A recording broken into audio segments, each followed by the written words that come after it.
How to fix the issue of EA Sports FC24 crashing after launching on your PC. Hello everyone, and let's get started. If you are trying to open the EA Sports FC but it keeps crashing after launching, here are some of the fixes that you can try on. The very first one would be check for the system requirement. For this, tap on the search bar and type in system information. This will open a new tab. Now you have to ensure and make sure that your computer meets or exceeds the game's system requirements.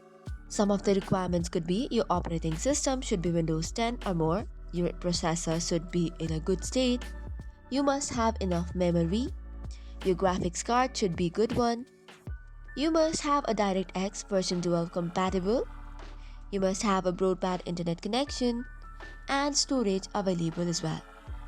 For method 2, you have to close the background application. For this, press N Ctrl plus Shift plus Escape to open the task manager. Click on Yes for the administrative privileges. Now close the unnecessary background application to free up system resources.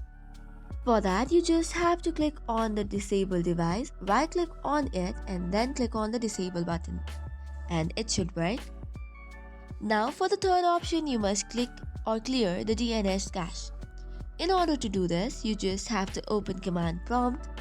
To open it, tap on the search bar and type in cmd. But make sure you click on the option called as One as Administrator, which should now ask you for a permission. Tap on Yes. And once the command prompt is open, here are 4 commands to give in. First one is ipconfig/flushdns/release/renew and netsh winsock reset. After this, restart your computer and relaunch the game and you should be good to go.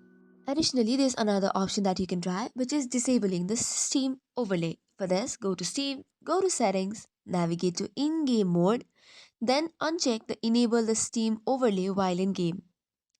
You can do the same for disabling the full screen optimization as well. Another option that you can try is run the game as administrator. To run the game as administrator, right-click on the game's executable file and there you will see different options. You can either go to open file location or you could just right-click on the game icon and there you have the option of run as administrator. Or you could just go to properties, compatibility and run this program as administrator. Once this is done, make sure to restart your computer and relaunch the game and it should probably work. That is all for today's video. For more such contents, do not forget to hit the like and subscribe button.